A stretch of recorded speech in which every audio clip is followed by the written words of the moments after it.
everybody.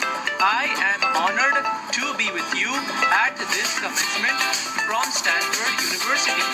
Just to let you know, I never got to complete my college. I am mainly here today to tell you about three dots that were connected in my life, which led to my high success. The first dot is on working with my dad on electronics in the garage, along with working on them with an electronic whiz, Steve Wozniak, in high school for a few years. In our house garage, Dad and I worked on things such as radios and televisions. We spent every day working back to back till I became perfect at it. Along with that, I also worked with Wozniak in my high school for a few years. We spent most of our time together working on Apple II, a personal computer. Since Woz was the true whiz, it was he who designed the hardware and software. But at the same time, I participated and helped out a lot. I signed a contract with the Byte store to provide us the required tools to start assembling the product. As I worked on and on, I started learning bits of the process day by day. By the time the process was done, I totally understood the process 100%. After Wozniak and I were done working on Apple II, we moved forward to create a future plan of the first few possible original products for the Apple company in the garage when I turned 20 years old.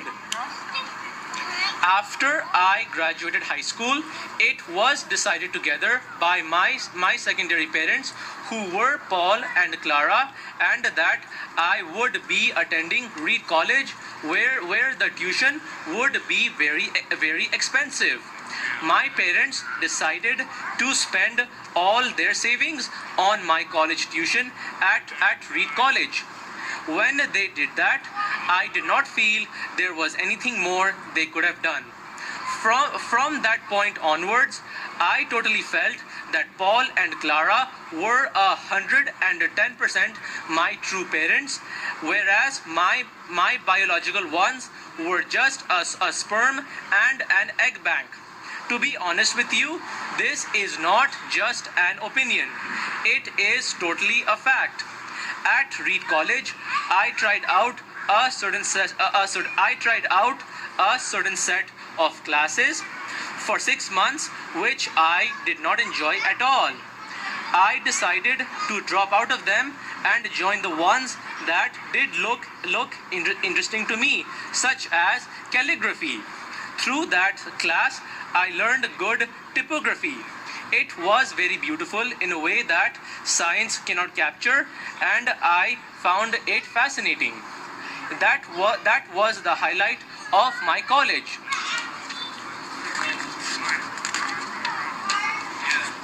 My second dot is that after college, I took on a job at Atari as a technician. There I designed a circuit board with a lot of assistance from Woz.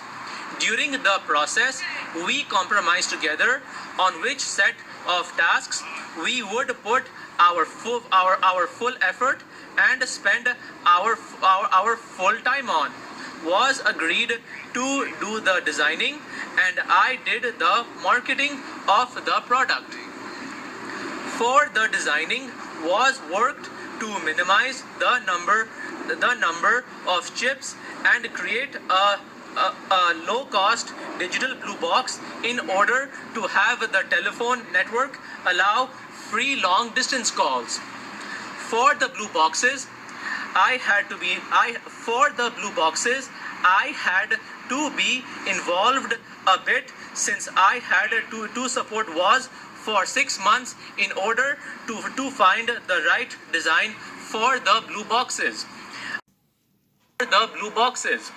I saw to it that I sat through every design stage was working on and observed as much as I could so that I could get familiar with it. As for the marketing, I talked back and forth with the Atari company for 4 to 5 weeks non-stop about how much salary we should get for our upcoming product, and they ultimately agreed to give $700. Once I had completed designing the circuit board product, I moved forward to end my time at Atari and form my own business known as the Apple Company during 1976. Since Steve Wozniak had helped me out so much through high school and at Atari, I decided to let him be my colleague and run the new company with me.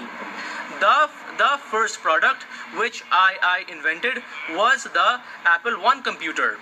As always, I took Woz's help but was able to do half of the process this time.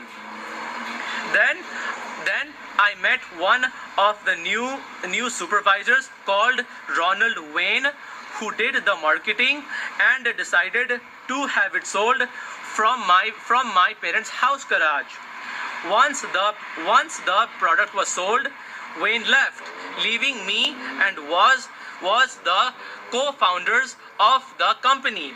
Along with that, I decided to create a team of experienced computer designers who could help me and was create further creative products. I first started off with hiring a new marketing manager, Mike Markula, and John Scully to run as CEO. It took a lot of convincing for me to have him feel comfortable joining the team, and through a short lucky conversation was successful. I asked, "Do you want to spend the rest of your life selling sugared water, or do you want a chance to change the world?" Once Scully joined the Apple Company as CEO, the trio of us was Scully and I began working on the next product, which was the Apple Lisa. This time I was able to develop the product through all stages without any assistance from Woz. Through the process, I used a unique tool, Xerox PARC's mouse-driven graphical user interface to create it. After it was done, I decided to take a break for a year. Then once I returned, I decided to change the Lisa into a Macintosh.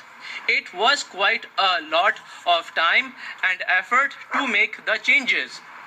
In order to change the Lisa to a Macintosh, I had to make the processor run at a faster speed, which was 7.89 mile hertz, and at a faster sound pace. In order to make the revised product sell well, I advertised it as a TV commercial titled as 1984 at a Super Bowl football game happening in February 1985. As soon as it popped up, the audience was wildly thrilled and jumped up with joy. I felt so proud of myself after seeing that. There was no doubt that my newfound business was running very successfully. Even though my business was going very well, there were some huge disastrous problems coming up. Through each of the stages of the previous products I worked on with the team members, there would be times they were not able to understand my directions and orders. Because of that, I would end up yelling, exploding, or criticizing them. This caused them, especially Scully and Wozniak, since they were my best buddies, to start feeling very uncomfortable and under high pressure with me. Because it was such an ongoing issue, they ultimately decided to file a case against me to the board of directors. When the directors heard about this, they became very unhappy with me, which led to me losing their respect. They ultimately decided to give John Scully the authority to remove me from all company positions, excepting chairman, which Scully refused, since he was not in the mood for reassigning any positions. When I heard about this, I totally lost my respect and faith in him. I started criticizing him to the directors, saying that he was a really bad person to be leading the company. Scully immediately called for a board meeting when he heard about this, and confirmed the director's predicted decision, which was removing me from all my positions excepting chairman. As soon as I heard about this, I was very devastated and decided to resign as chairman or any remaining positions of the company, since I had lost all of my colleagues' respect. Since I was not working at Apple anymore, I had to stay without a job for a certain amount of time till I was able to find a new one. Well, guess what? I was lucky again. I was able to get into the Disney Studios in 1986, just the year after I got fired from Apple. As soon as I was accepted, I immediately bought the graphics group from George Lucas, who was head of the Lucasfilm Studios, for $10 million, so that I could use high quality motion graphics for the upcoming films. Once I had it down in my Disney studio, I renamed it as Pixar.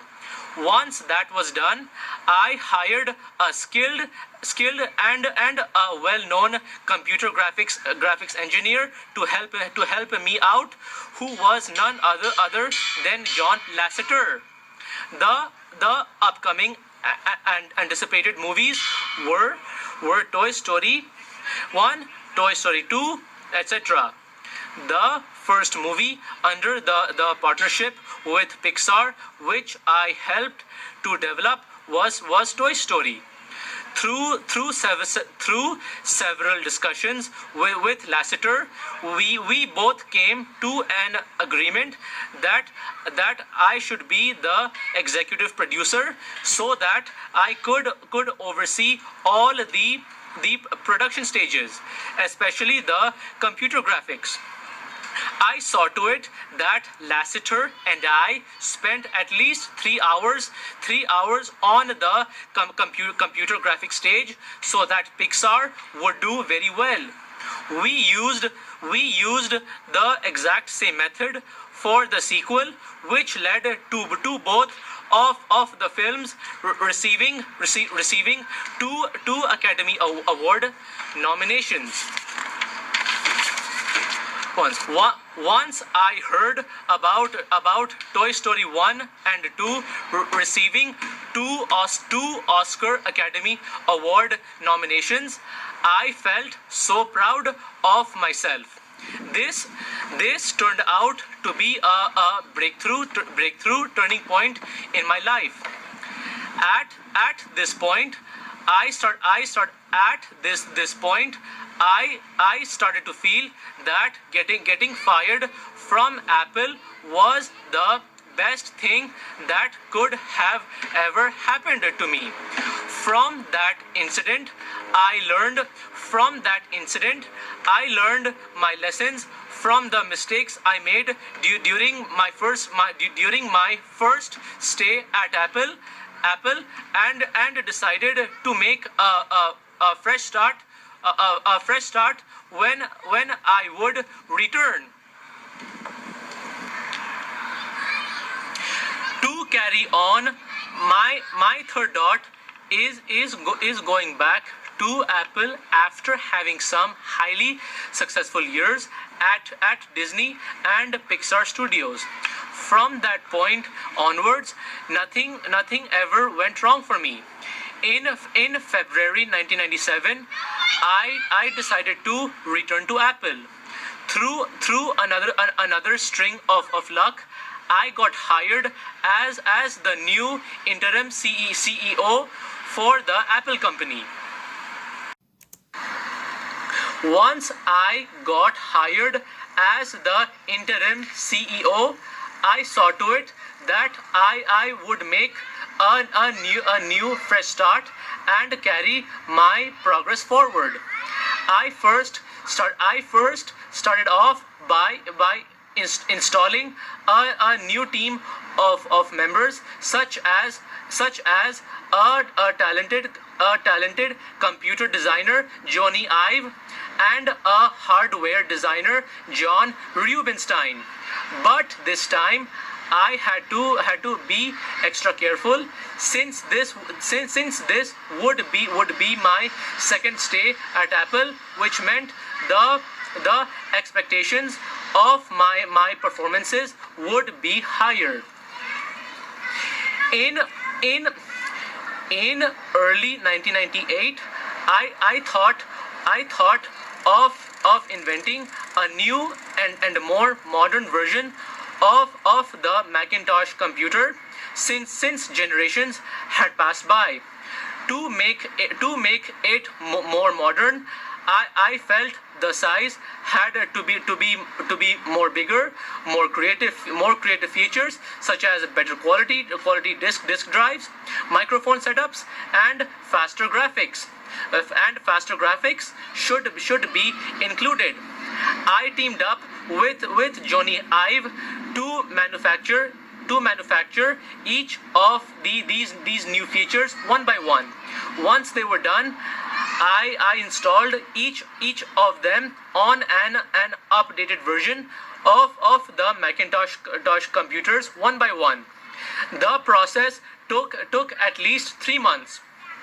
In spite of getting exhausted and worn out, I saw to it that I did not leave before I completed the entire new version of the computer. Once it was done, I decided to name the new product iMac. It was ultimately a team decision with me and Johnny Ive to have the product sold and unveiled on May 6th, 1998. Wait, when the product got unveiled, it became in high demand like no other product had ever been before. Within the first 5 months from May 1998, it sold almost 800,000 units. No other product had been sold in such high stocks. This was an unbelievable result of my hard work and effort. For that, the board of directors decided to promote me promote me from interim CEO to official CEO. Becoming an official CEO meant only one thing for me, and that was putting in at least double the efforts of what I had put in the previous products. 2 months after the promotion, I decided to shift the company's effort to create another type of media, which was music. For this product, the planning and process did not take long, since so many people at the time were downloading and listening to MP3 files. The process was to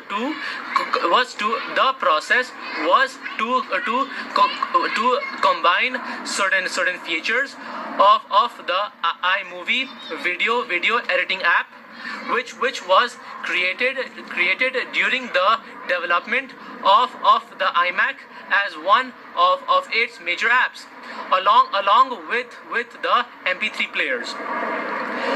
The creative features which I used were different categories and sections of the song downloads, and an overall main menu to contain the previous and recent downloads of the songs. Once I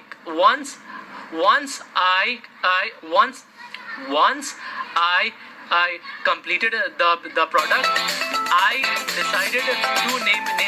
Once I completed the product, I decided to name it the iPod, since the size was so small. After the product was unveiled on October 23rd, 2001, it sold at least 100,000 copies, which increased the popularity of the Apple company.